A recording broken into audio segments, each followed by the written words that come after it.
Quintal माल निघाला या ठिकाणी. हा, बरं, 100 आता बऱ्याच ठिकाणी ह्या झाडाला बघतोय आपण, बऱ्याच ठिकाणी आहे भरपूर, अजून तिसरा टप्पा आहे, तर माल अजूनसुद्धा भरपूर प्रमाणात आहे. अजूनही निघू शकतो. अजूनही माल इथं निघू शकतोय. अच्छा, झाडाची साईज आणि त्या पद्धतीनं जे माल आहे तो खूप चांगल्या पद्धतीने निघालेला आहे. बरोबर सर? निघाला. पानाची साईज वाढली. अच्छा, पानाची साईज जरा दाखवा मला जरा. ही पानाची साईज आहे.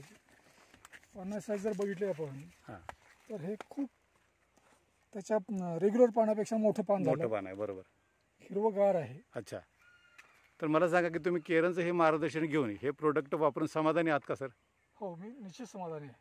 सर, आता ह्या रेग्युलर पद्धतीनं जे तुम्ही केलेलं आहे, फक्त 2 स्प्रे केला आहे, आता थोडंसं जर सॉईल ट्रीटमेंट जर केलं तर निश्चितच याचा लाभ होईल असं वाटतं का तुम्हाला? वाटतं.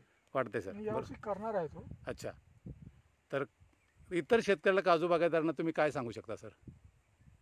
मी काजू बाजारांना सल्ला देईन की तुम्ही सॉईलमध्ये आणि स्प्रेइंगसाठी केरन प्रोडक्टचा वापर करावा. अच्छा, त्याच्यामुळे तुमच्या उत्पादनात वाढ होईल, प्लॅन्टची हेल्थ सुधारेल. बरोबर. आणि आर्थिक फायदा होईल. बरोबर सर, योग्य त्या पद्धतीने तुम्ही निर्णय घेताय. लोकांना सांगू आपण त्या पद्धतीनं. बरेच शेतकरी आपले काजू बागायतदार इथे आहेत, त्यांना याचा निश्चितच फायदा होईल. नक्कीच फायदा होईल. बरोबर. तर सर नमस्कार सर, तुम्ही वेळ दिला आणि ह्या शेतकऱ्यांना थोडा सल्ला दिला तुम्ही. इथून पुढे त्या शेतकऱ्यांना असं तुमची बागसुद्धा बघायला येतील असं मला वाटतंय, कारण खूप छान बाग मला तर दिसते. इतर ठिकाणी, बऱ्याच ठिकाणी मी बाग बघितली, परंतु एवढी चांगली अगदी निरोगी दिसत नाही आहे, तर तुमची दिसते इथं. ओके सर, धन्यवाद. नमस्कार. नमस्कार.